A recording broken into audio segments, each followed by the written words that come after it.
Virus in my ITSE. This is one of the easiest races to play because they have not much to do, or they are total warfare race, and that means that they only fight. They also do not do any negotiations. They don't have any notes, and they cannot negotiate under the table deals with any race. But they have major advantages in battle. The first of them is that they have a Necro Virus swarm that other races cannot fight the ground units of the Necro swarm before they have the antivirus armor, and it takes 2 reds and 2 greens to take it, and then they can just after that they can start fighting our ground units. So before that, when we take planets, we get them automatically. That means because we can release swarms, that means when we take planets, we don't have to have ground units in the very beginning, because every unit has a swarm in them. So we can just take planets. So that means we actually get 5 planets in the beginning almost always, because we start with a wormhole and we start with a small planet, because we get the influences value from the planet as resources as well. So we have, from the planet, we have 3 resources and 1 influence. And the usefulness, of course, is we have the fleet logistics, that all ships move away from space docks without influence cost. And then we actually just have one commander and 1 hero. Our mech is better at combat but has no special abilities. The flagship is it has the text of 2 defeated enemies flagships. So we have to mark them with a marker, of course, if we defeat flagships. But other than that, let's do the abilities, because that's the only thing. I want to mention this. We are monsters, so we eat trade goods. So we eat trade goods.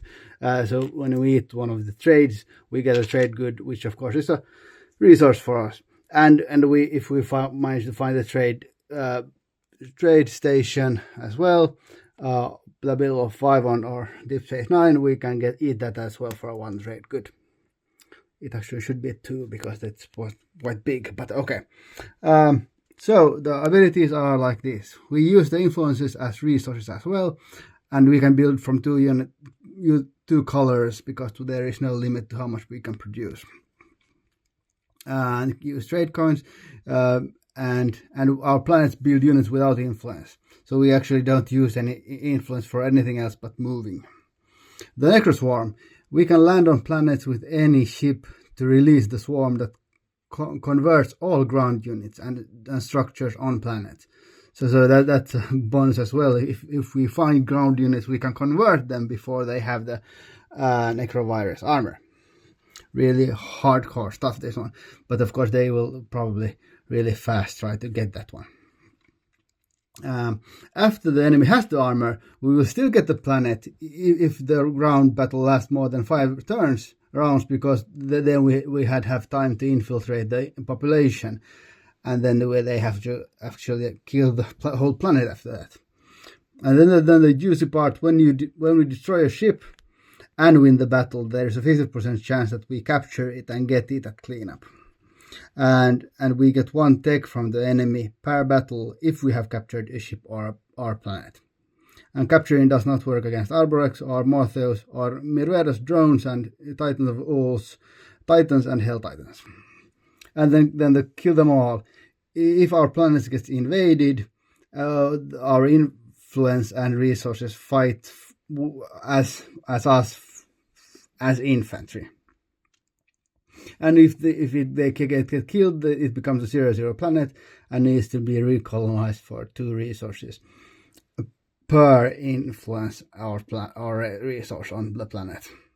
There is another caveat. The antivirus planet has the antivirus armor has they need, for sterilizing planets, it requires 3 ground units plus 1 more per resource and influence on the planet. So sterilizing that would cost them need 6 ground units. and then the text is here, so that they remind them of that it cost them to recolonize the planet. The agent is the commander is simple, because of course we start with only one tech, but we can but when we have 3 techs, we can flip this one, and then we get 20% more chance to get a tech from extra from big ships, so no fighters and destroyers. And after that, when you have 7 planets, which is of course usually on turn 2, we have our chance to capture ships is 70%, and our chance to get an extra tech is 30%. So we are really much capturing stuff. But about that is actually it. Really simple, but not communicative at all. So only for people who really want the warfare style of trying. But it really messes up the other people's games, of course, because they get lots of combat focus, and yeah, a nice snowball effect here. Good, come and try it. Bye.